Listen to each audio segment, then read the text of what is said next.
Yeah. Yeah. Oh, damn it. Well, let's get it. Oh, I always wonder when it's gonna. The mic. It wasn't that long that time. I So just hit the mic. Oh man, let's talk about that for a minute. All right, before we get started tonight, thank you for telling us that story. I was wondering how your wife had a little slip, or how you had a little slip. Yeah. Well, yeah, it's did a number on the foot too. I put Hey Dudes on because I had boots and Hey Dudes because we were just in the cabin. Yeah. And I wanted throttle response feedback, so I wore Hey Dudes for a little thinner sole so I could kind of control the car instead of my big heavy boots. So, oh well. Heard that. Well, let's get into Galatians tonight. Before we do that, though, what's everybody smoking and drinking? Start with you. I have this beautiful tricolor cigar from you. It's very pretty. It's a different one. So tell me about it. So yeah, I went up to Cigars Plus in Houston, or not Houston, sorry, Hamilton Mill. And if y'all never been up there, y'all need to go. Mike's awesome. He's been running the place for almost 40 years. Yep. He's the jam. He's the bee's knees. Solid guy. And so he gets these no-name factory overrun cigars from Miami, and they're just stupid cheap, but they're delicious.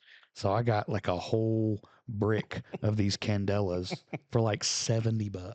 Really? 25 of them for $70. And then I got 2 of those. Those are like $6 a piece. What that is that's a Connecticut, Candela, and a Maduro wrapper all on the same cigar. So each third is going to have a completely different flavor profile. Very, very unique. So yeah, those are good. They have a barber pole version of that where it has all 3 of the. I saw that in the box. Yeah. Yeah, I've got one in there. I got a whole brick of those, $99 for 25. Wow. You can't beat that. $4 a cigar, really. Yeah. Yeah, and they're delicious. So not, it smokes like a $12 to $15 cigar. Sure. So not too bad, but we drinking. Oh, that was something over there that said double oak barrel. Oh, that's the old Wayne Gretzky. Wayne Gretzky's whiskey. Canuck. That Canuck. There, don't you know? Thanks for the gold medal, gentlemen. Thank you for the gold drinking medal. Canadian tears already. They're That's delicious. awesome. That's awesome. So yeah, I'm smoking the old Candela. It's a good medium cigar. It's not too thick. I like that one because it's box pressed. I can get down with that. The other ones that I have, the barber poles, those are a little fat, a little bigger than what I like. This is right on. I want to say it's like a 48 or a 50 ring gauge. It's not too big. But did you do the old crown cut on it? I sure did. You did? Are you hooked on the crown cut? I might be. Might be. So I got a good V cut on this one. I like it. And I am drinking what Senior Brandon is drinking, but I will not take your thunder. Please tell me about thy libation. Well, back for a second podcast in a row. We're going with Country Boy Brewing, Cougar Bait. Cougar Bait. Yeah. It is an American blonde ale, and it is delicious. Does the blonde ale have anything to do with the cougar? Anyways, Yes. let's keep going. Possibly. I don't know. You're right. Always Edit go that after out. the, The wife always might go listen after to the this. blonde cougars. Do what? Always go after the blonde cougars. If you go after the red cougars, you're in for trouble. Well, yeah, they got more teeth. Right. They Just spicy cat. I'm done. Elusive creature. I'm done. Very elusive creatures in the woods. In the woods. In the wilds of Florida. Got nothing. What are you smoking? Yes, please do tell. What are you smoking? They're trying to recover right now. Not the devil's lettuce. No, this is just a quorum I grabbed out of the box. I did see your barber poles in there, but it was one I'd agree that they were a little thick. They seem to be like a Girthy. They're like a 55, 58er. They're big. Yeah, they're big boys. I think it's a 6. I think it's a 60 by 6. Really? Wowzer. Yeah, I was gonna say Yeah, it seemed it's a like a big thick old boy. ring gauge, That's It was too thick for me to take tonight. It's I'll give you almost that. It's not quite shack worthy, but it's getting to shack. Yeah. Shackish. It's shack-esque. It's I'll give it Kobe just under Shaq. Oh, Watch it. Oh, bless. And drinking the good old Dr. Pepper. Yeah. Yeah. Well, DP. So, meant to bring. I got a box of Undercrowns. Oh. Off Cigar Bid. Yeah, You that need to are bring me one. fantastic. I Okay. completely meant to because I now have Yeah. a humidor set up much like your own. Very nice. Thank you to the wife for that. Yes. Nice. But I got a box of Undercrowns off of Cigar Bid, so I meant to bring you a couple of those because those are very nice smokes. I have gotten a couple guys hooked. I mean, like almost addictive hooked to Cigar Bid. Yeah. Like I got a guy that's like I got in so much trouble with my wife for how much I've spent on Cigar Bid over the past month. I was like, "How much have you spent?" He goes, "It's been like $400." I'm like, "Oh." Dude, I don't. You're No, screwed. I don't have that problem. Well, he Yeah. just bought the size up of the humidor that I have. Oh, okay, so- It's called the Need One. Yeah. He got the size up that does. It's called Need One. Need one or need 100? Yeah. It Need holds one fits 100. it holds 150 cigar. Oh And yeah. so he had to fill it up. Absolutely. It's like, He I've had got to. the space now. Too. I just thought about this. We do This not is have how empty drawers. we, as the age group that we're in, Huh? this is how we deal with and have evolved from the 150 disc stereo. We are now at the 150 Cigar cigar humidor. You know, I'm Dude. here for it. That was the most gangster thing there was back Oh in the my day. gosh, You could absolutely. put your entire CD collection in one rotating. Oh yeah, that was the coolest Hit thing. shuffle and it just Oh yeah, Plays off for the days. greatest. days. The Days. you were the man when Oh, you yeah. had one. You were like Yeah. the envy of every party. Oh yeah, Sure. yeah. Now we're just smoking cigars. Now we're humidors and smoking cigars. But I'm here for it. Sugar bait. That's what we do. Again, it follows like our buddy Jeremiah said. His was it his father-in-law or his dad? I can't remember. Somebody Cluston said, when you're young, you drink a lot and you drink cheap, Yeah, and as you age, you drink less, but you drink Drink- better. you drink Mhm. better. Yeah. 100%. 100%. Which I wouldn't recommend the drinking a lot when you're younger, but No. It makes you appreciate the less. I don't know. I never. I Yeah. still appreciate the less, and I didn't. I like. I'm pretty sure nowadays this is like the only time in the week that I drink. Sure. That's it. Yeah. On Tuesdays I'll have a little glass. That's it. Yeah. Well, let's jump into Galatians. We tapped into it last week, and I thought we had a really good conversation. It's good stuff with Brandon and Jeremiah. It was Jeremiah's last week with us. I hate you. Quote, unquote, he'll be back.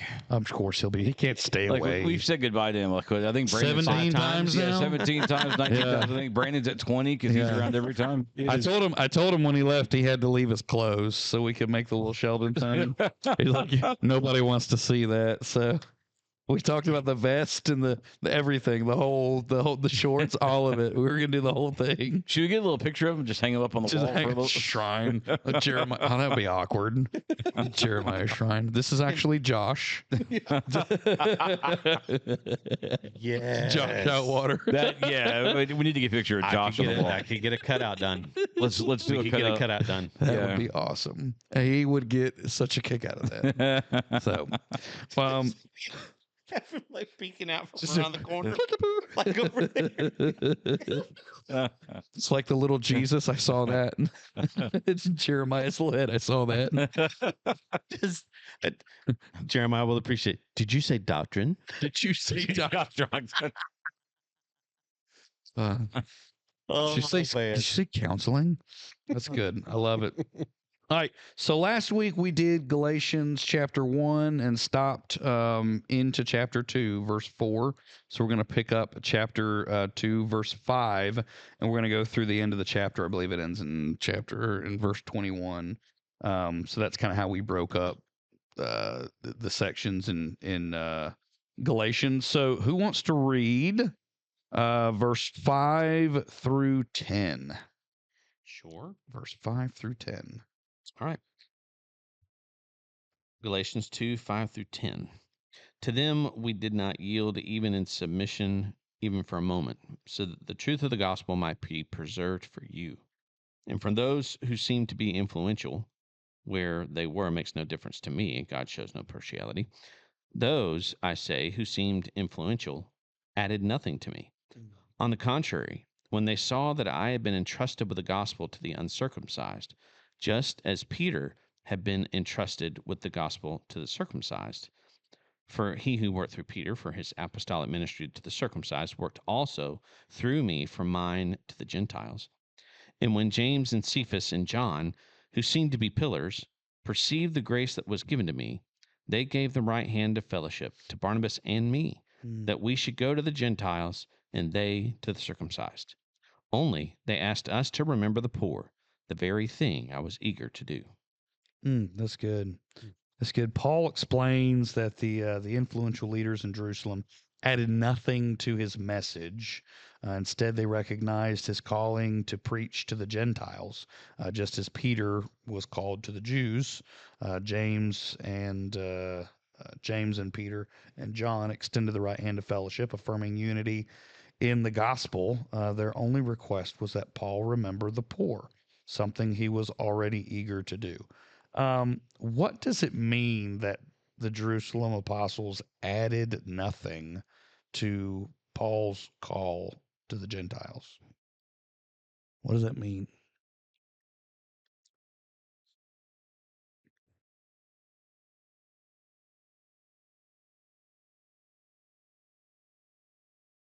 I think it's that there wasn't some sense of approval that he needed from them for his call.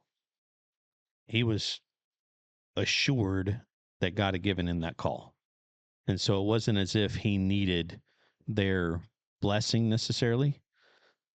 But at the same time, I think it shows that he still wanted that.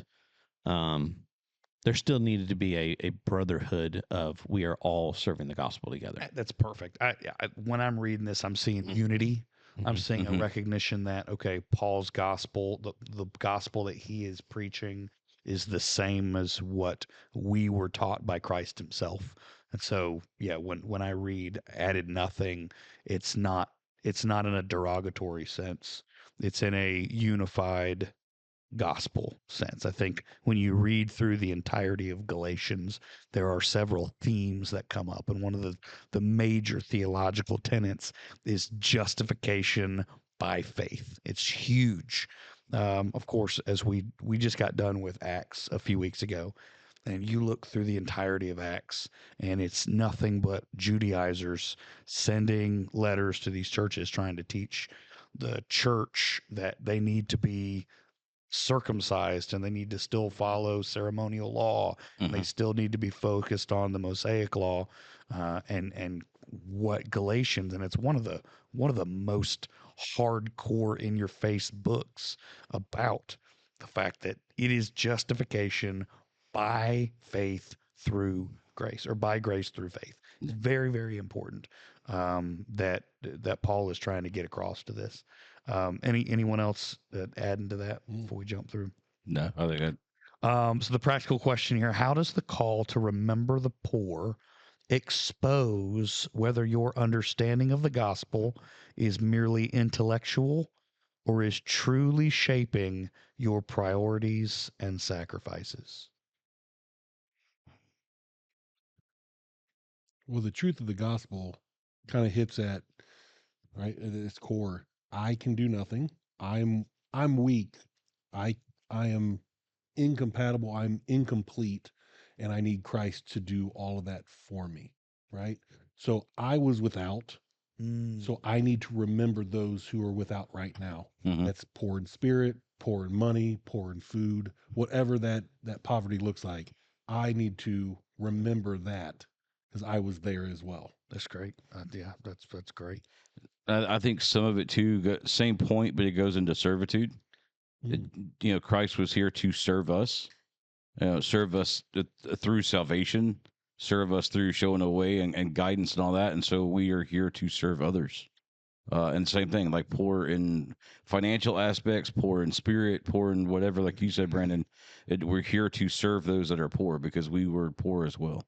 Well, yeah, and when you look at it, kind of part of the question was, how does it uh, show your understanding is not merely intellectual? It requires you to do something. Yeah.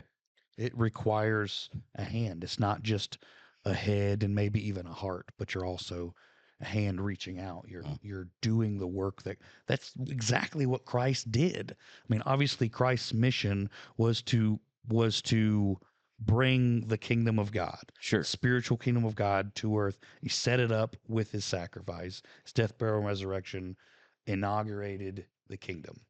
And that's what's beautiful. And that's what he preached more than anything else in his 3-year ministry was the kingdom of God. Mm-hmm. All those parables we went through so many months ago. But it required them to not just say, it required them to do. Yeah. It required them to do. It's not just a story; it's an instruction manual. Yeah. Yeah. Yeah, that's really good. That's really good. Well, and I think too, it's also not attacking necessarily, but also addressing. I guess it's a better word for it. Addressing that very thing that was a large part of Jesus's issue with the Pharisees Yeah. was, Very okay, good. great, you've got all these extra rules that you're doing, but are you? I mean, he fussed at them for ones that they would say they're serving the church so they wouldn't take care of their own family, like their parents or whatever. Like he's like, you're doing this, but you're neglecting like the very thing that you should have been doing in the first place. Yeah. And that's one thing I've been challenged by with being in our Auburnish group and at the church we've been at for the past 5 years is constantly being challenged that it has to be, your faith has to have legs, it has to have Yes. feet and arms and hands to do, it's not just an intellectual practice. Mm-hmm. Yeah. And here we are, we're getting that directly. Yeah. Well, it's kind of like you can't just choose 2 out of the 3, the head, the heart, and the hands. If you choose the head and the heart with no hands, you're a Pharisee. Mm-hmm. Yeah, if it doesn't have action, it's it's failed. Yeah. It's failed because the gospel is meant to be personal. The gospel is meant to. I love the way you said have legs. I love that. Who wants to read verse 11 through 14? I'm sorry, I've got a little bit of a sinus infection. So if I cough, don't So clear it out. make it worse. I'll take it.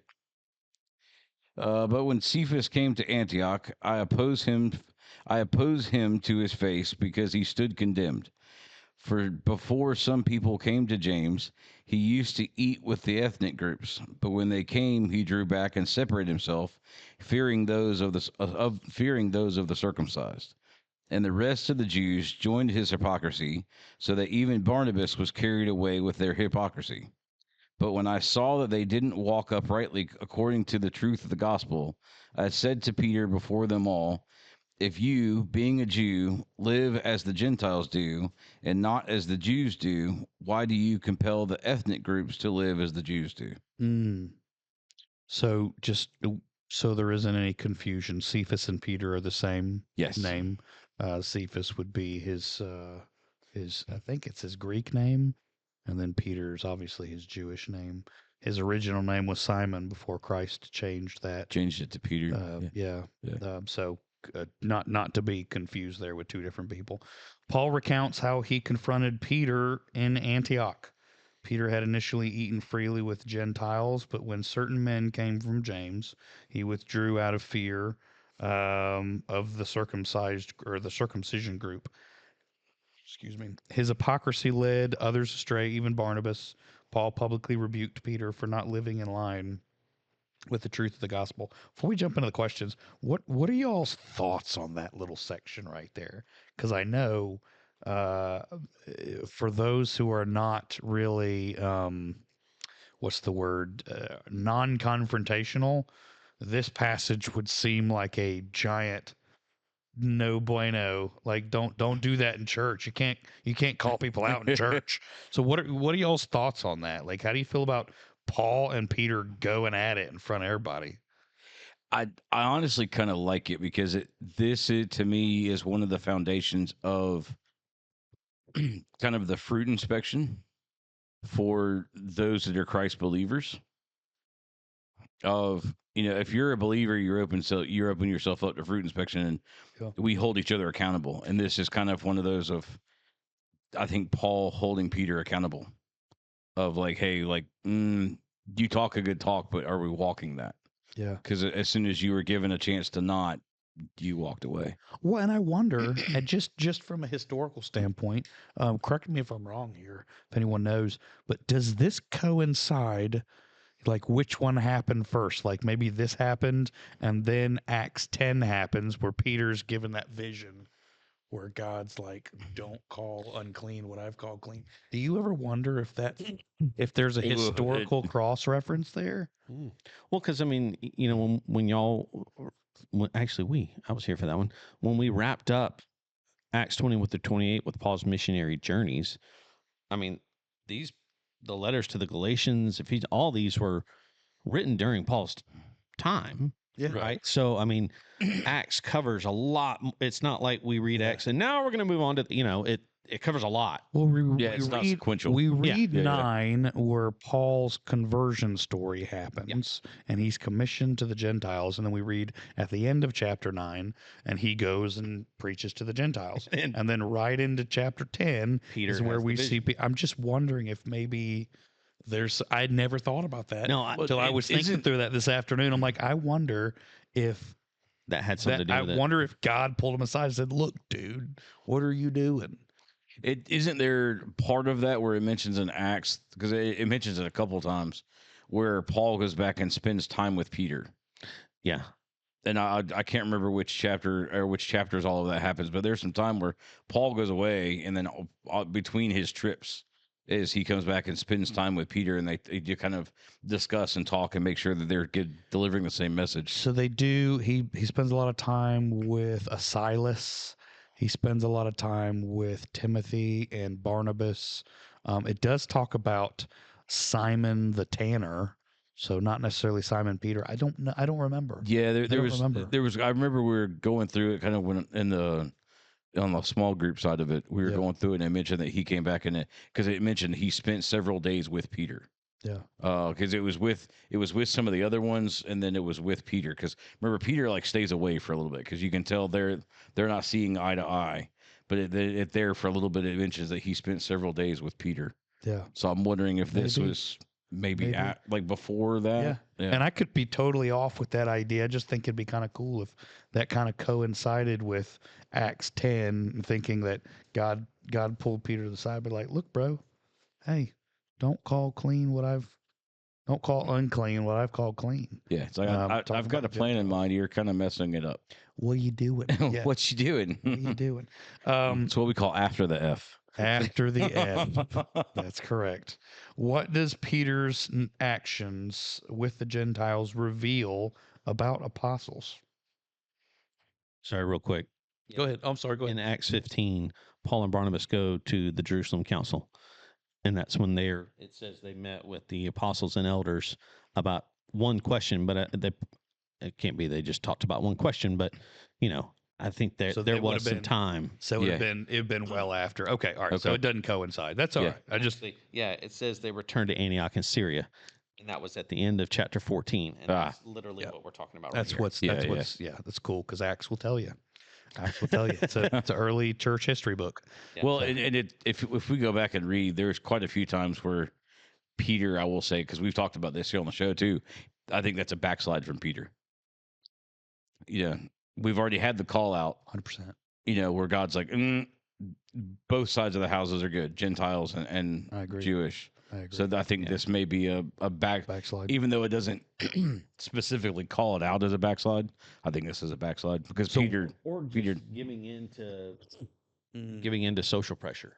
Well, right. that's perfect. And then that's perfect. So what does that reveal about apostles? And I think this is a really good lesson just for the church as a whole. They're fallen individuals like the rest of us. We're daggum. I'm not an apostle, too. but they're human. Yeah. They screw up and they mess up, and I think that's a really good thing for someone reading the Bible to see this, that two apostles called by God, commissioned by God, given gifts and abilities by God, can still muck it up. Yep. There's one perfect one. And we killed him. Yeah. Well, the Jews did. Yeah. Well, I think we're spiritual Israel. Sorry, I had to. I think it's instructive for us as the church today, and it's instructive for elders today that there needs to be a humility in their service, that and not just like inwardly they keep to themselves, like they need to tell their congregations all the time, listen, y'all, I'm a fallen individual as you are. Yes. So when I stand in this pulpit, hopefully every time that they step in there, they have gone through a very critical time of saying, Lord, this is your pulpit. This is your church. These are your people. This is your gospel, Yes. not mine. So take what comes out of here and make sure it's correct. Yep. Yeah. And I think, it'd be great to hear more. Great to hear more preachers do that. Yeah. I Well, think some that preach right now probably wouldn't preach if they did that. Ooh. and that'd be- yeah. I'll be the first to, publicly appreciate my pastor because he 100% is super humble that way. Same. Like he'll 100% Yeah. from the pulpit straight up like I'm the dumbest one in this room, Yeah. which is perfect example as to how this is of God, not of me, because I'm not smart enough to come up with this. Yeah. I'm not smart enough to lead this thing. It has to be God. And I love that. I love that attitude. Yeah, same. Yep. Yeah, I was gonna say that's one thing I love about Nick too. Up at Jefferson is he does things, and it's not even because I've seen some pastors do it where it's always I used to do this or I did. It's always stories from tense. it's always stories from the past. It's almost given. I used to do it that way, but now I don't do it anymore because I'm a pastor. Nick's like, no, I screwed up yesterday. Let me tell you a story about what I did yesterday. Oh yeah. And this is wrong, and this is how being accountable. I'm like, dude, but you love that about them because they're human too. Yes. Well, So- honestly, that's a heresy that's among certain movements in the church now, is that once you're saved, you're perfected at that point. Oh, sure, Lord. yeah. You know this. That's I mean, a horrible it's heresy. that the whole apostolic, can't remember what it's called, AR. Anyway, that whole movement, that's one of the tenets, is that they're, essentially they're past sin now. Yeah, because they're past sin. Okay. Not only forgiven, not just that they're you forgiven, they're can be past it. perfected. Yeah. That's That's nuts. it. That's it. That's exactly idea it. that you can be You can be perfected. perfected before heaven. That's nuts. Yeah. That's Oof. arrogant. Well, I there's believe we're given. there's your first error. I believe we're given more tools to help the struggle against sin, but I don't think You're we're perfected. Literally just sin. Yeah. By saying that. Anyway, sorry. No, that's good. That's good. How should you respond when you see respected leaders or peers acting inconsistently with the gospel? Smack them upside the head with the Bible.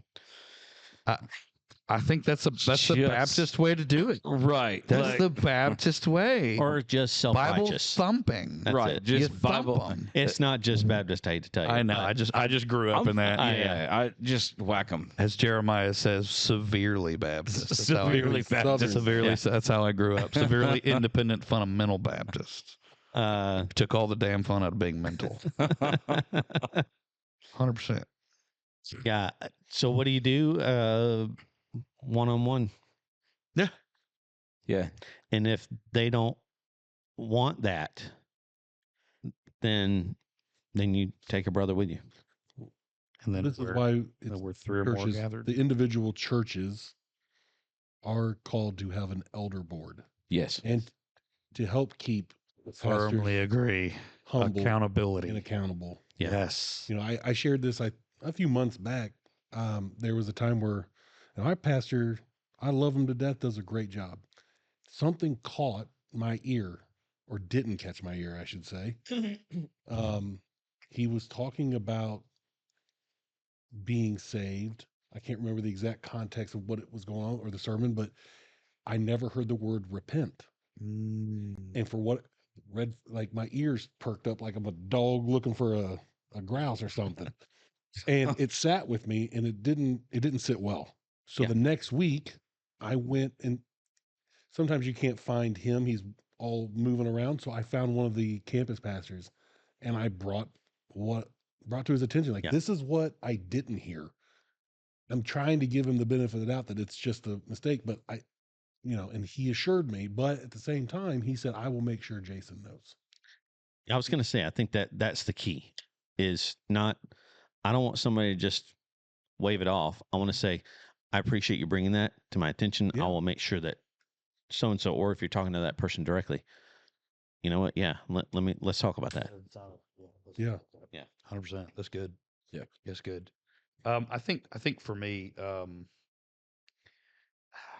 I have been guilty in the past of doing what Paul did. Now, I think the way in which Paul went about it was correct. I think Scripture was clear that that was something that needed to be called out, and it needed to be called out in front of people because he was leading others astray. But I have been guilty of calling men of God out in a way that was not helpful, that was not kind, and that was not um, grace filled and understanding.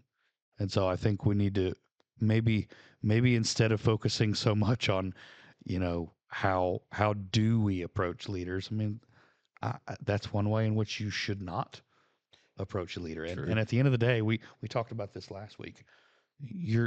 The words that you say to him or her are never going to seep in if there's no relationship. It's about relationship. If you have no relationship with your pastor, you don't have a voice in his life. I'm sorry, you don't. You don't. No. You have nothing. He's going to look at you like some disgruntled church member, one of the 20 emails that he has to answer on Monday morning. Or if you're showing up once a month. Yeah. Who are you? I didn't like that set the way you did the entire Yeah. Christmas. You should have tucked in your shirt. Yeah. Like, I only see you at Christmas, maybe on Easter and Mother's Day. Yeah. Yeah. Yeah. Well, I think this is good for us when we think also about maybe other pastors that we see, social media, podcast, whatever. I think we need to take note of, our approach to them as well. Yes. We're not a part of their flock. Mm. We're not a part of that. So I think part of it is pray for that pastor, pray for the leaders around that pastor. God, please do whatever it is that you need to do to get their attention on that. And that's a really good point. Instead of lighten up social media doesn't help. Instead of thinking that you have to say something, maybe sometimes You don't. you can just be quiet and pray, and God can use some other means to get that church leader's attention. Sometimes it's okay to actually pray about things And keep your mouth shut. and shut your fat mouth. I'm staring at a mirror right now. Okay.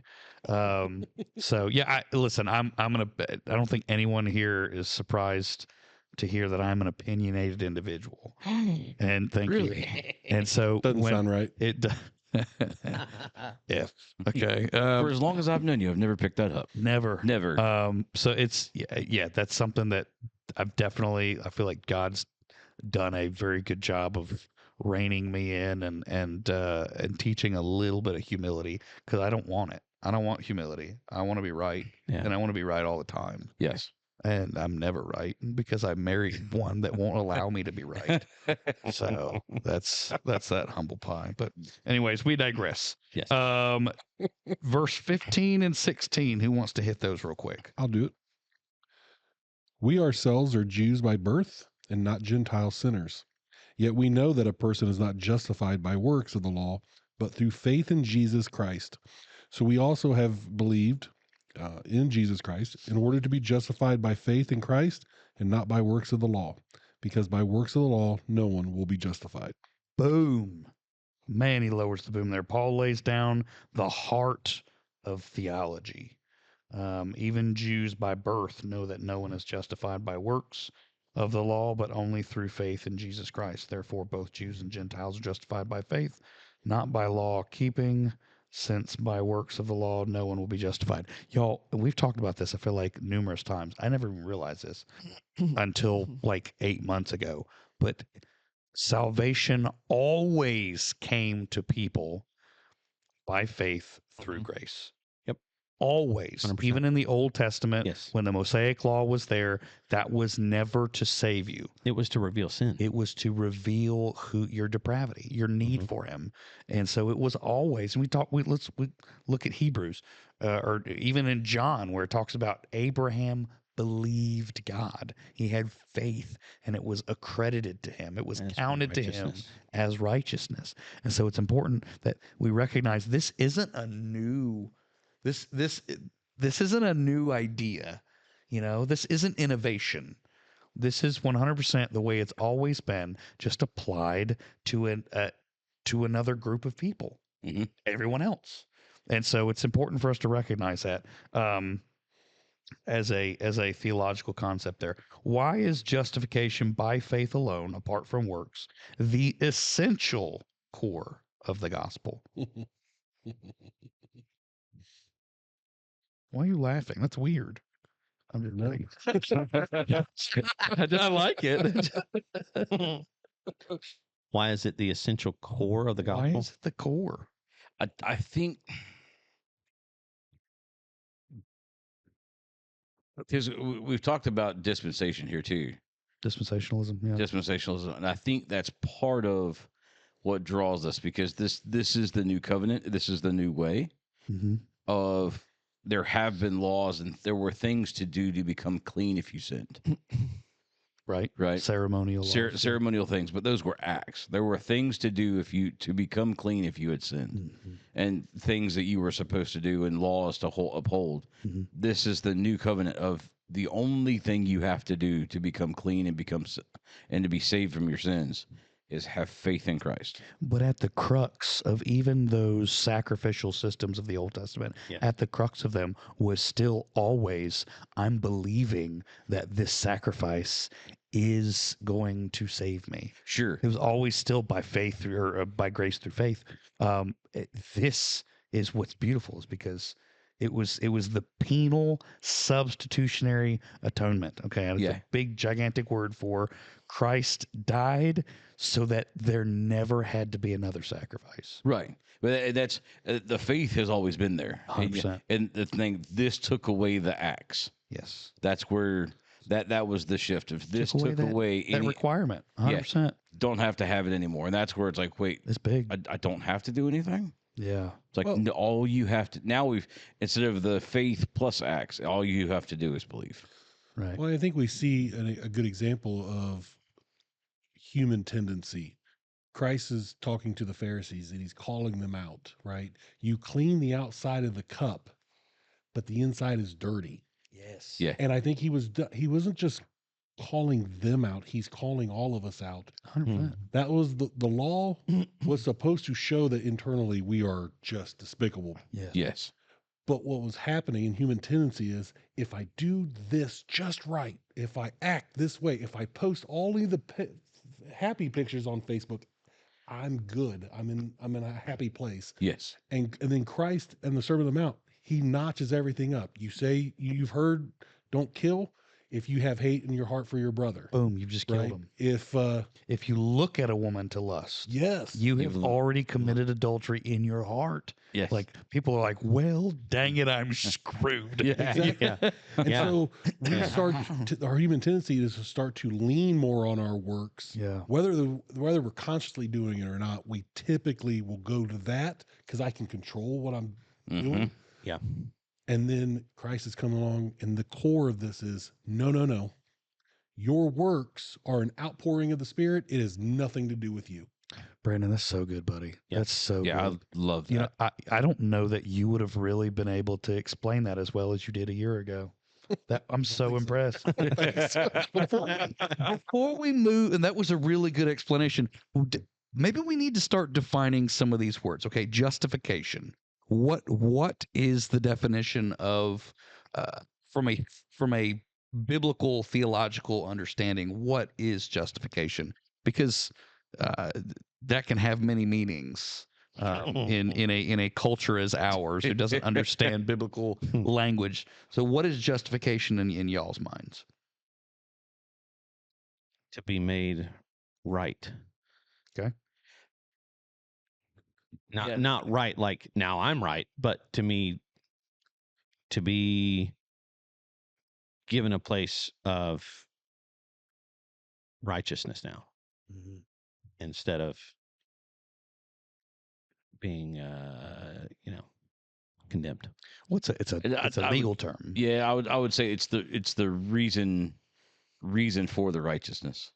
Yeah. Justification is the reason of. Yeah. Mhm. Yeah. Right. Yeah. Justification is the reason of. So biblical context, when it talks about justification by Yeah. faith alone, it's the reason that I deserve to be saved. It's the reason that I deserve salvation. And it kind of gets back to what we talked about the other day, like where the Fort Lauderdale question of, when you get up to heaven, what are you going to say for the reason that you're there? And it's if your answer doesn't start with Christ died for me, Mm. it's the wrong answer. Yeah. So I think that to me is the justification. Justification is the reason the reason That's you're good. able to be there. That's solid. So it's a legal term where the penalty of the crime that Has you been committed met. Mhm. has been accredited, has been fulfilled. I feel like it was really popular a couple years ago. The message on tetelestai. Are you guys familiar with tetelestai? It's a Greek word which means it is finished. So when Christ was on the cross, he used the term tetelestai. It is finished. But tetelestai has many different meanings. It was a debt has been paid. It is the battle has been won. Mm. And then the third one was the what is it called when you're given the sentence has been fulfilled. Mm. And so those are the three big meanings for when Christ said tetelestai. All three apply. Well, Yeah. and I think this is really, really. It is obviously it's important because Paul's reiterating it, and we need to have it reiterated. But it's very important because a lot of people think that Christianity just means that we gotta. It's okay, you sinned, but it's okay now. That's not what it means. Like No. there was people, and partly because us as Christians, we don't do a great job of explaining it. Right. And the explanation is all what we just said, which is Jesus absorbed all of my sin on him Mm-hmm. so that now he puts on me his holiness. So that's that exchange, and people don't quite, even us as Christians, we have to get this right. Yes. Yeah. Because if we don't, then people don't understand the exchange that happened. Yeah. Sure. It just doesn't happen. You said the justification, Christ absorbed our penalty Mhm. through. There's going to be another big word. It's called crap. What's the? Better than crap. It's better than crap. Yeah. It's the resolving of God's wrath. Starts with a P. Why can't I think right now? I just added a second ago. I think they're starting with No, not penal substitutionary. It was starts with a B or a P. P. Yeah, it's the propitiation. So propitiation's huge. So Propitiation for our sin. Propitiation for our sin. It literally means that the wrath from God that was deserved for all of us because we are rebels was all at once. Everyone's sin and God's wrath for that was focused on Christ at the cross. And Okay. through the cross, because of that propitiation, he satisfied the wrath of God. He satisfied our judgment that was needed. Because of that satisfaction, we can now be justified by faith through grace. Isn't that beautiful? That's amazing. And it made me think this. The most painful thing that he went through on the cross was absorbing all the sin, not the beatings, not the unable It's to all breathe. physical. Yeah. The spiritual was so much more. I was going to say the spiritual And that's torture on that crazy one. to think about. Every sin, past, present, and future, was thrown at him all at once in that 9-hour period where he agonized on the cross, Say the or 6-hour period, whatever it was. What was it? The P word. Propitiation. Propitiation. It's a hard one. 100%. Yeah, we're going to keep talking that about one's that actually in scripture too. It is. Propitiation. Yeah. For the propitiation, it just means satisfied God's wrath. one. Okay. Because Brandon and I both looked at each other and just went, "What?" I knew. I mean, not a lot of people Is that know about that one, Corinthians? but it's do what? Is it Corinthians? I believe it's probably For in all of our Romans. listeners that have no idea what these big SAT words are, you're not alone. Yes. Listen, it's, Duke and I are here I for had, you. we, These I are called legit, 50-50 words. I legit 50% had a knows guy- it, 50% don't. I had a guy 3 weeks ago. He's kind of new to the group, and he's awesome.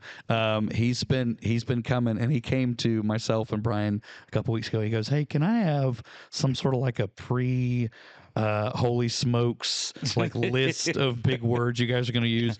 And so I know what you guys are. I looked at him and said, "No." Nailed He it. goes, You nailed it. "Yeah." Go ahead. It was it No, Romans. go ahead. Go ahead. I said no. He goes, "Why not?" I said, "I'm going to tell you the same thing that one of the heroes of the faith, R.C. Sproul, told his congregation when they said the same thing to him. You say a lot of big words." Yeah. He looked at them and said, "Stick around long enough and you're going to learn them." Mhm. This is all part of discipleship. We got to grow. And so you had to learn the word at some point. Yeah. You had to learn it. But, Tonight's but that all night. those, all 22 of them that are listening right now are going to now know propitiation means satisfaction of God's wrath. Justification means declared righteous. Yes. They're going to know that. And that's huge faith Yeah. for understanding why it is that we're so profoundly thankful for what God did for us. Romans 3. This is Romans 3. Okay. I'm gonna go for. Can I read a couple of things? Read whatever you want. All right. Okay, we'll do 3:21 to 25. Bring it, Father Keith. Okay. Just don't even. God help me. It's Daddy Keith. Sorry, Dad. Sorry, Daddy. Mama Jordan. All right. Sorry, Daddy. but but now the righteousness of God has been manifested apart from the law. This goes exactly what we're talking about, apart from the law. Although the law and the prophets bear witness to it, Yes. the righteousness of God through faith in Jesus Christ for all who believe. Mm-hmm. For there's no distinction, for all have sinned and fall short of the glory of God. Boy, that one's been drilled into me. And are justified by his grace as a gift through the redemption that is in Christ Jesus, whom God put forward as a propitiation by his blood to be received by faith. Yep. This was to show God's righteousness. Right. Because in his, this is good too, because in his divine forbearance, he had passed over former sins. Well, yeah, Ooh. and that's exactly what the sacrificial system in the Old Testament was meant for. So those lambs and the oxen and the doves that they used to sacrifice Legit. per family, it was all about the blood. Yeah. And so it was a temporary forbearance. That's a perfect word. I was going to A say, the temporary forbearance was amazing. forbearance of God's wrath. Mhm. So God said, "I am satisfied for the moment." For now. For now. Yeah. But it was always to look forward to what Christ was going to do for all eternity. It was all a picture. It was a picture. What Not just a Christ picture, did was a once for all, never had to happen again. All of the wrath for all time, past, present, and future, were all laid at that moment to where that's why we say Christ was the Lamb of God slain before the foundations of the earth. It was Yeah. always the plan. Right. Mhm. It was always in the decree for that to happen. It's just when you start seeking this stuff and getting it, it just becomes more and more beautiful. I think part of it too, I think, Lord willing, I think it's part of what trips us up is that we have the Old and New Yeah. Testament. It's not the Yeah. You know, it's not, it's not in the sense that one's not different than the other theologically. Mm-mm. It is one thread. So I think that's a lot of what people get tripped up on is, oh, I like the God in the New Testament. He's all lovey and he's all wrathy in the Old Testament. Well, no, he's been all grace and all mercy from the beginning. Ever since. It's been But he's one, also yeah. all righteousness, yeah. which is the same righteousness that took ropes and created a whip and beat the crap out of people in the temple courtyard. Yeah. Yeah, that same wrath that you see in the Old Testament, Jesus is doing it right there. Yeah. But he dies for us so that that wrath that we see in the Old Testament can be appeased forever. So we can be justified by faith through grace. So you asked earlier, why is this such a why is this a core belief in what God's given us? It is unlike any other religion So good. ever, There you go. because every other religion is about appeasing some type of god or gods, or appeasing the world or the universe, the universal spirit, whatever you want to call it. Mhm. It's all about appeasing that entity to make them happy with us. Yeah. And God's like, you were never going to make me happy on your own because you're sinful. I'm doing all of it. I had to do it for you. I'm doing all of that work because I do love you and I Oh my want to God. have that relationship Yeah. with you. Never. That's no other religion ever says anything like that. Never. They're all very selfish. It's all about Yeah. the self. Never doing has a something. king. Yeah. Never has a king left his throne to go die among peasants. No. Mhm. And that's our story. Yeah. But what's beautiful about that is he ain't dead. Rebellious peasants, by that. Rebellious peasants. Rebellious dumb peasants. Yes. man. Well, why you got to just go straight to meddling like that? I know what I am. Thank you. Rebellious and stupid. That's funny. Sheep. Sheep. Yeah, and I would say that, like, reading through it, I hate to hear that. It's one of those things that how I hear things of like, it's not nothing makes God happy. One thing makes God happy: Yes. us choosing Him, us choosing to follow Him and believe in Him. Devotion, absolutely. Devotion makes Him happy. Relationship, Yeah. absolutely. Yeah, choosing to have a relationship with God makes Him happy. Yes. Everything else is on Him. Yeah, but that's got to come. It's got to come by bloodshed. Right. It's got to come. If that never happened, what we're doing here could never happen. Right. Yeah. We would all, as Romans 3 also perfectly says, we all like sheep have gone astray. We have all gone to our own way. We are all together worthless. No one seeks for God. Mm-hmm. No one. No one. No one seeks. No one chooses. Ooh. Section 4. I'm just kidding. I just wanted to throw we that do- out there. Well, we had that conversation last week. He and Jeremiah ganged up on me. They did. They ganged up on me. That's fine. They didn't win, but they ganged up on me. In love. In love. It's okay. How do It's so? all good. How do you struggle with relying on works, achievements, morality, religious acts to feel right before God instead of trusting in Christ alone? Y'all, I've studied this not my entire life, but I've been around this my entire life, and I still completely struggle with this. Yeah, I was good. To me, it's a daily thing because I go back to what Keith was talking about. That a lot of other gods, like I want to do things that are pleasing to God, and I want to do things that I feel here justify my salvation. Yeah. So I feel like I need to do as much as I can here to justify it. Kind of like, justification by faith. It's like, yeah, but I feel like I need to earn it. Don't Yeah, I need to but do something? It was, yeah, but it's like I need to earn it because that was by faith alone. Almost became Yeah. the deeper you go, the easier it gets. It's like, Yeah. so it's only by faith. Well, even as stupid as I made a mistake today and my day turned out to be crap, I must have earned that. Yeah, Like God must have done that on purpose. I've angered God. And that is not how God works. yeah. He told me to do something, I didn't do it, so now he's angry at me. So now I have a bad day. I'm catching hell. Yeah, I'm catching hell. And that's not at all how our God works. no, And that's another form of thinking that works will please God. sure. That's exactly what that is. I mean, that's the So is complete that opposite sin causes thinking. sin? Do what? Sin causes sin. Yeah. I sinned, so now I think God's wrath is Yeah. punishing me, which is on It's a tit for tat. It's a You tit think for God's a tat. tit for tat God? He's not a tit for tat God. No. No, No. In fact, when he saved you, he was fully aware, has always been fully aware of all of the things you would ever do that would hurt his heart. yes, And he still chose you, and he still loves you, and he still wants you, and he still gives you calling. He still gives you purpose in that. and he's given you all of the forgiveness you're ever going to need For that. for every single thing that you're ever going to do stupid. Mhm. Isn't that amazing? It is. It's he did not give you more than what you needed. He gave you exactly what you needed. Yep.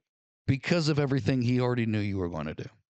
In fact, my favorite quote I ever heard, and it was right after I was fired from the church I was at, completely deserved, had sexual sin, all sorts of stuff going on.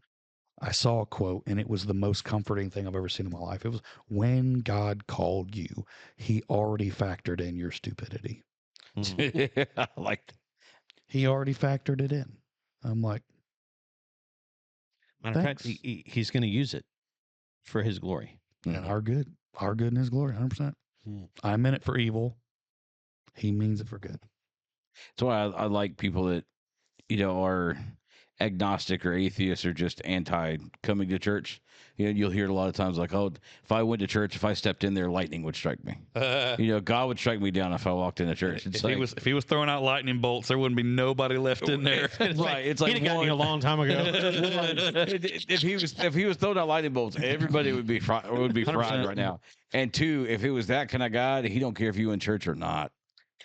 Yeah. And- yeah. You don't have to go to church for him to find out. He already knows. Yeah. Mm. And we don't Man. worship Zeus, so get out of the Greek gods, Get out of please. the All Greek right. gods. Well, I will say That's great.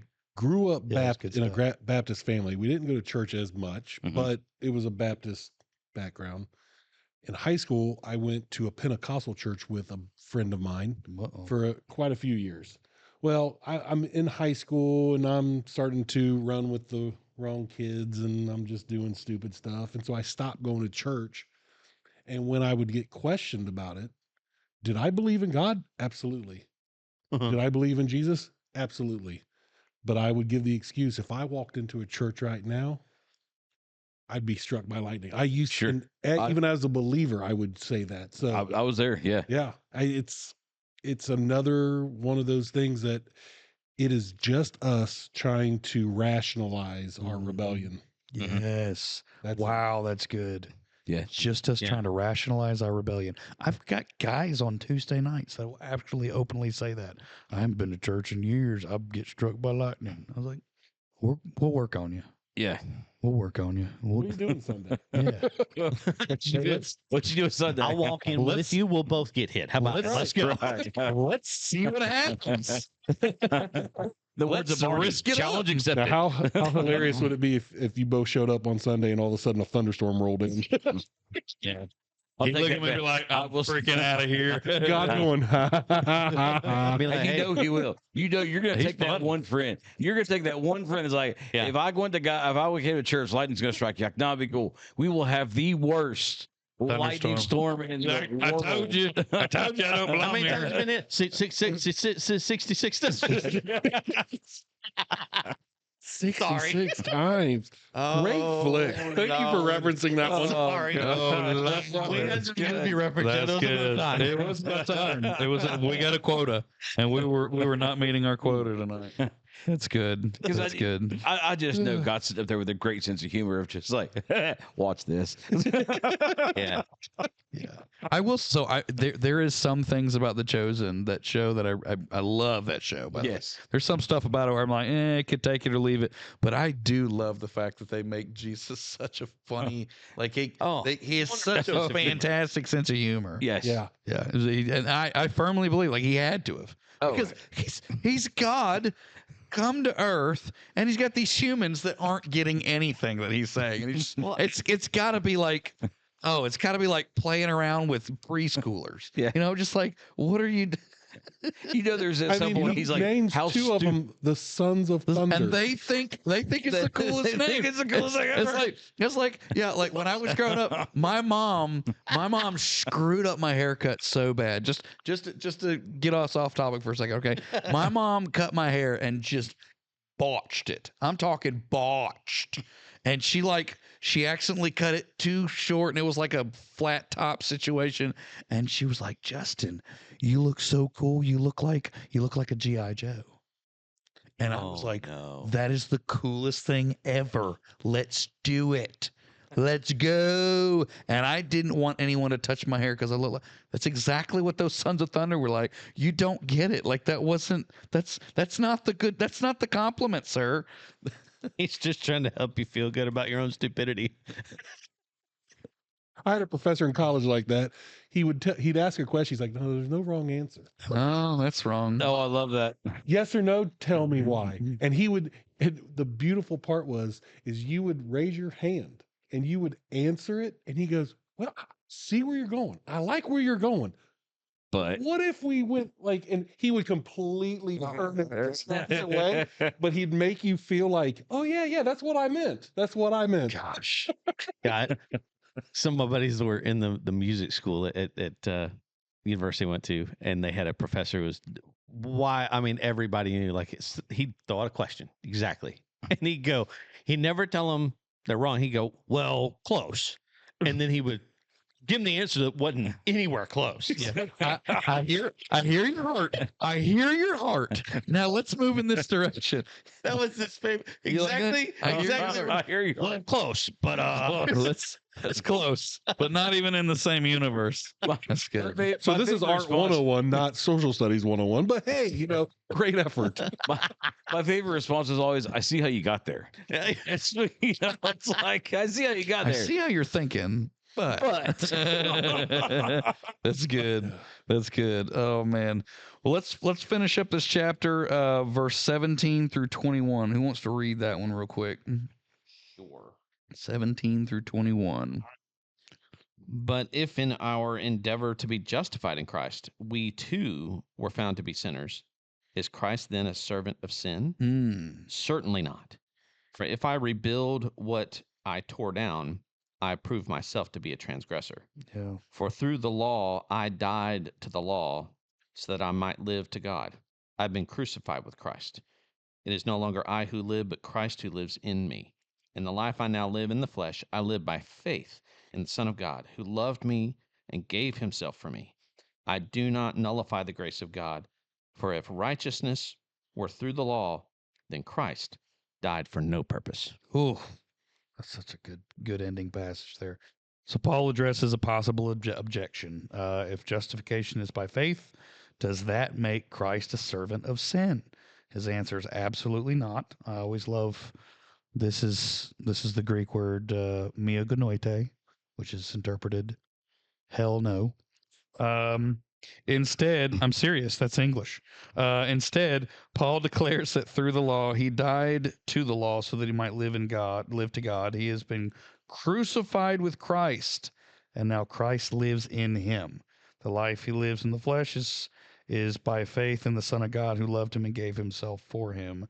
To add law keeping as a requirement would nullify grace and make Christ's death pointless. So, what does Paul mean by saying, I have been crucified with Christ? And how does this union with Christ shape Christian identity?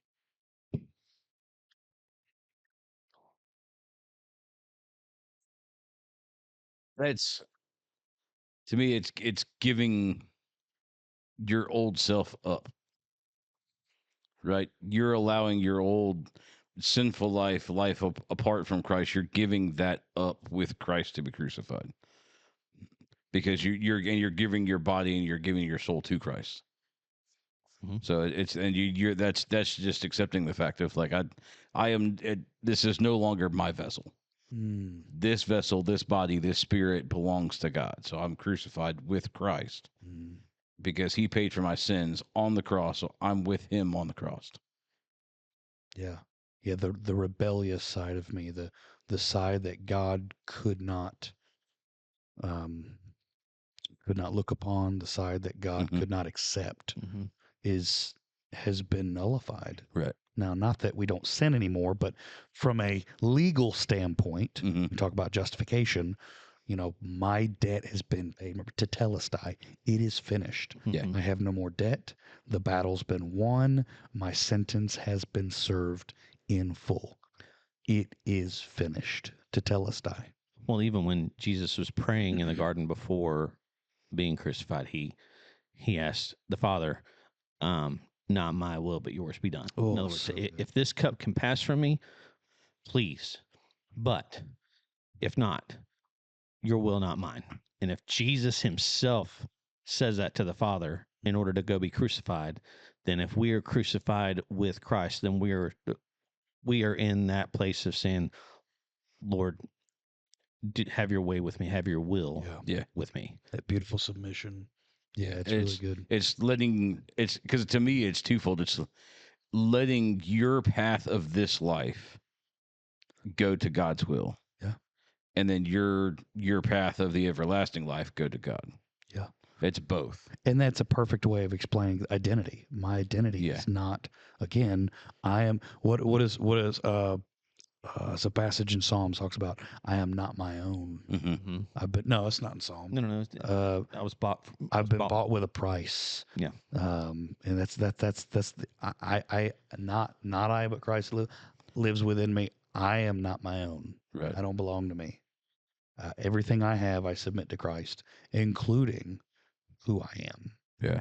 And I think that's so important because there are so many Sunday morning Christians out there that go to church, enjoy the worship, throw their 20 in the offering plate, leave. I can't tell you how angry it makes me. I love my church, and I've seen it in every church. But as soon as that pastor's done preaching and he goes to pray and the band comes out for a response song, I will stand up on, we have kind of these little risers. I'll stand on the risers and I just look up and it's just flooding, everyone leaving. And it makes me want to stand down there with a gun. That sounds terrible to say, but it makes me want to get your butt back in that seat. If you leave here the same person you were when you walked in today, you failed. Yeah. You failed. We're not Sunday morning only Christians.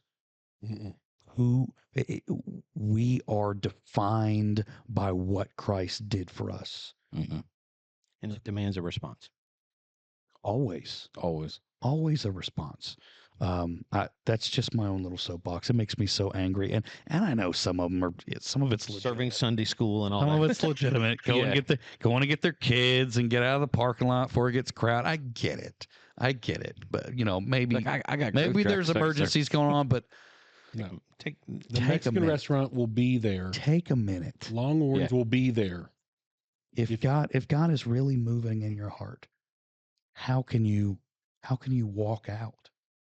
How can you just walk? I don't know. It's just me. But I got to be able to back No, out of my it's parking not just spot, man. you. It happens at our church all the Oh time. yeah, To every a point where church. the pastor, like literally, Jason will stand there and say that exact words, like, "Guys, stick around. What are you doing? Yeah. Don't leave.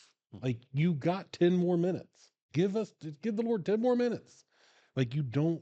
The parking lot's going to work itself out. It always does. Yeah. There's no rush, and yet you still will see people get up. And I'm with you. It hurts my heart.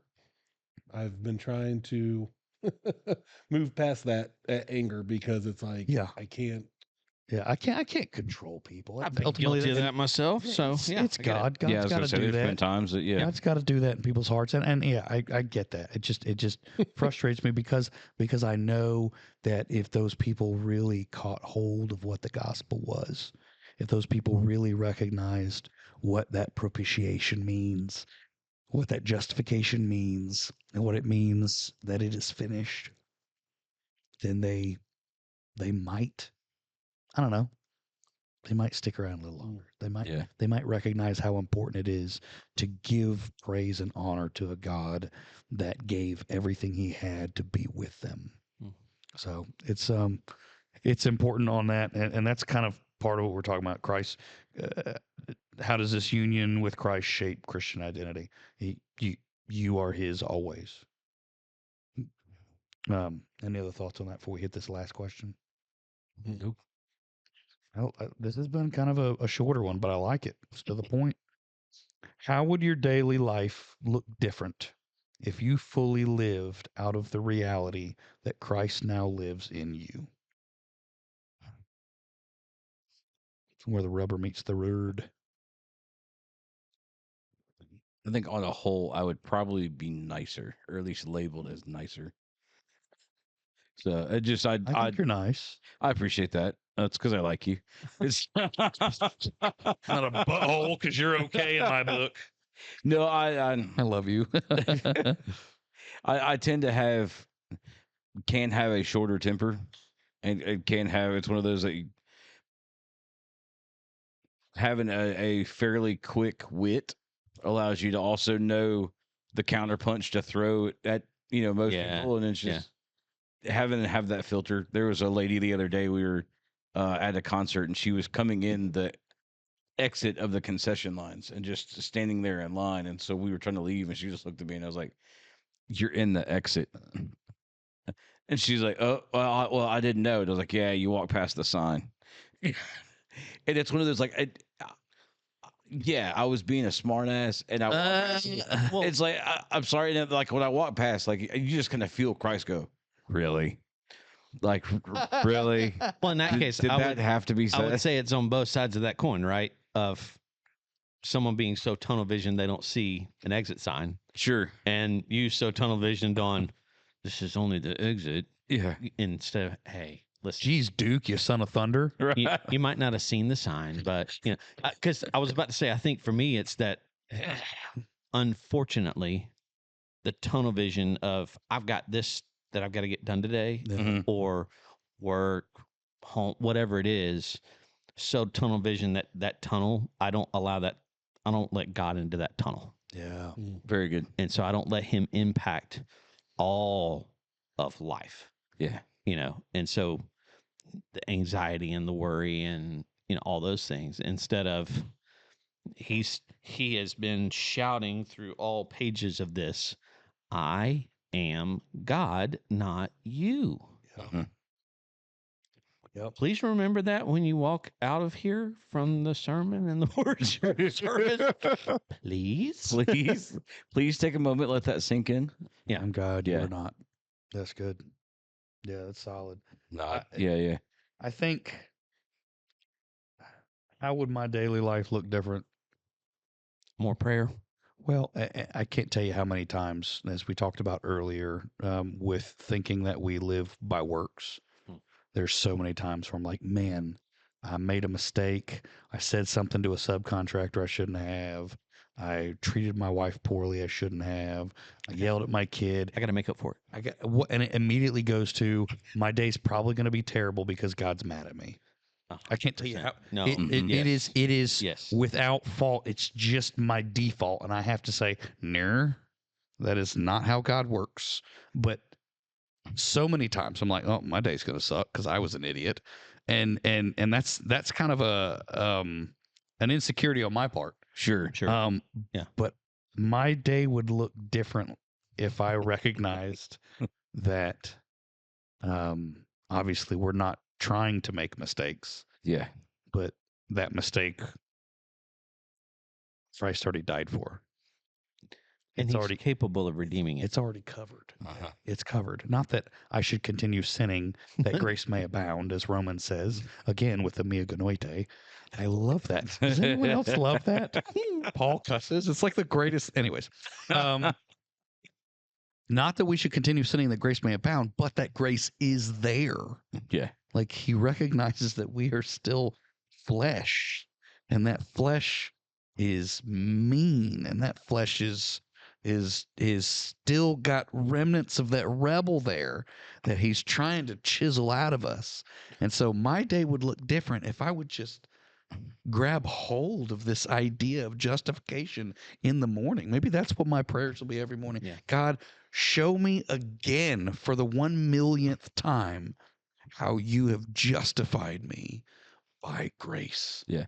Well, didn't Jesus talk about that when, let's say when he healed the blind man and they're like, well, obviously this guy or his parents did something. Mm-hmm.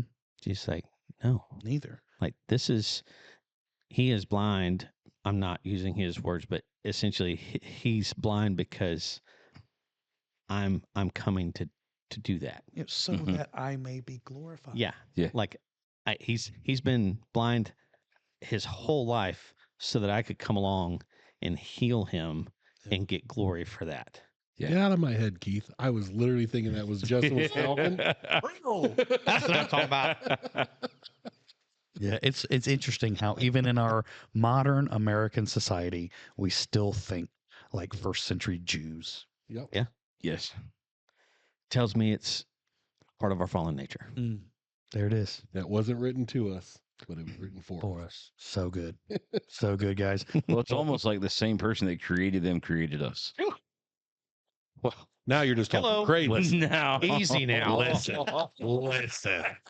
Listen. No, that's good. Any final thoughts on Galatians 2 there? No. We're just getting started, y'all. We got 4 more chapters of getting punched in the face. Love it. This is great. It just reminds me just how much God's given us about himself and about understanding him correctly. So beautiful. And he's done it time and time and time again.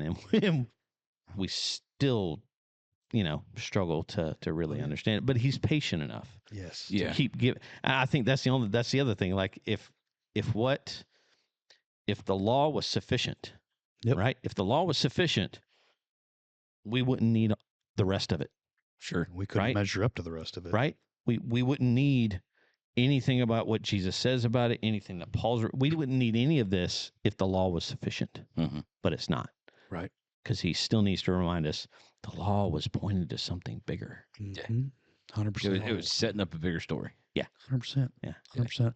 Well, let's talk real quick about the meetings that we have. Sundays at 5 p.m. there is a Decula chapter. I don't think they call themselves Holy Smokes because they don't smoke. They like coffee and food. The Holy Which is- Roasters. Yeah. Do what? Holy Roasters. Holy Roasters. I kind of dig that. Yeah. Like Yeah. God grinds and guns or something like that. I kind of dig that. I kind of dig that. That would be That's great. kind of a thing. But they kind of do their own thing, and I love it. I need to get over there and see them, but it's always on Sundays, and we're doing this on Sundays, so it's a little bit hard. But Could invite We need to them do over. remote there. we do need to get our tails over there. Ooh. That's a good Record idea. a podcast There you with go. there. Record a Right over podcast there with them.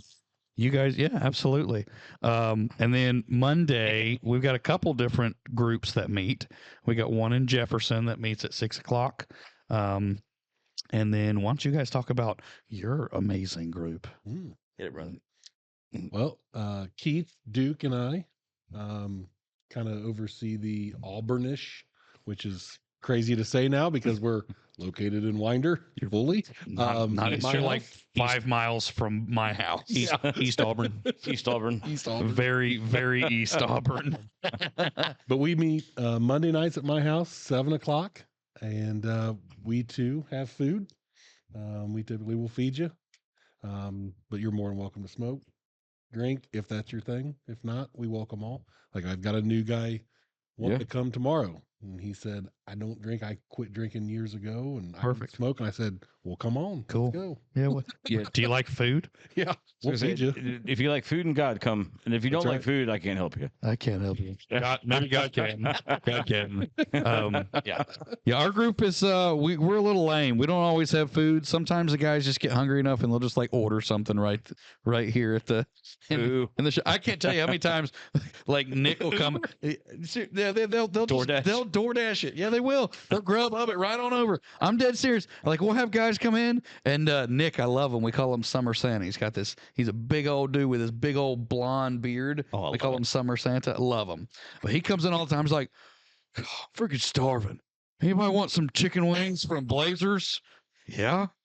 Cool. I'm going to get 50 of them. They'll be here in 30 minutes. I'm like, okay. Okay. So every now and then we get lucky.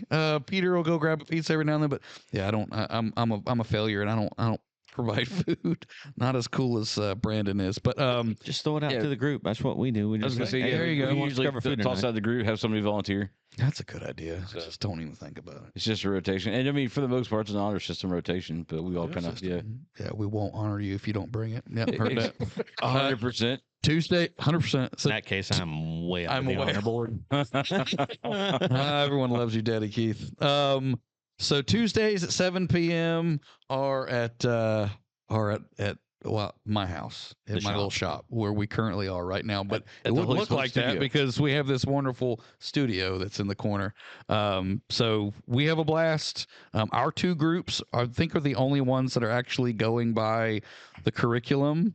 What's Jefferson doing? Jefferson is kind of more of a little bit like more evangelistic. They got Okay. a few guys there that that don't know Christ yet. I'll just Gotcha. say, and so they're going through. I think John. They're going straight. Yeah. Yeah, they're going straight Okay. through John, and so It's I love it. fantastic. Yeah. Which they're hitting some deep theology there, but we're praying It's for the everywhere. Lord. We're praying for the Lord to reveal Himself to some of these guys and just change their lives. What's the That's point of going through Galatians if they don't understand who Jesus is in the first place? Very good. Which is why Joe Head and Jared Jones are the ones that kind of lead that, and that's kind of the conversation we had. Joe Yeah. was like, "Listen, we don't need to be going through the hypostatic union and the Trinity." Well, I'm like, 100%. That makes zero sense to me. Yeah. Why would you do that? So they started out doing a little bit of Matthew. They wanted to get some of that genealogy of Jesus' birth, and they jumped into John. So That's awesome. I know Aaron's group out in Decula, they're doing some sort. I think they just finished up like a marriage enrichment book. I think they're going into another book of the Bible. I need to meet with him, but anyways, we'll wrap it up. I appreciate you guys being here. Always want to give honor to Second City Beverage Company for the liquor that we have not gotten in a while. Hey, we're grateful. I'm very grateful. Very grateful. It's delicious, and we haven't Great. gotten it in a while. We're grateful for all the empty bottles. For all the empty bottles. Well, they're empty. So we love them. They produce fantastic products. Shoot, I'm also going to give a shout out to Remedy. Remedy Distillery is so freaking good. Yes. So good. You know what? I'm just gonna just start sending you these podcasts. You just listen to it, and we're gonna do one at y'all's distillery in downtown Flowery Branch. Maybe that's what we could do. If we're going to do remote, let's reach out to them and see if we can do a remote there. We should. Well, we've reached out before, got no response. But Second City Beverage Company, they're just up in Augusta. Yeah. So we could do like a day trip up there and do a podcast up there and like taste test some stuff. And I don't know, just to reach out to them and see. Juan's got the connection All over for the there. glory of God, right? All You said they're in for the Augusta. glory of Elohim. So, Second City's in Augusta, you said? Augusta. We can go there probably like first week in April. Here it's They've got a kill. I know you got to go into a second. They've got a killer line of bourbon creamers. What did you say? I'm sorry. So we got to go like they're usually free and open second week or first week in April. Shut We up. could just No, we're not doing. We're pop not. in. I- Yeah, Listen, I'm in it for a pimento cheese sandwich. I'm just down saying. with that. Like, he's got Just- the cup, so just- we're good. There you go. Second City. Second City. Hey!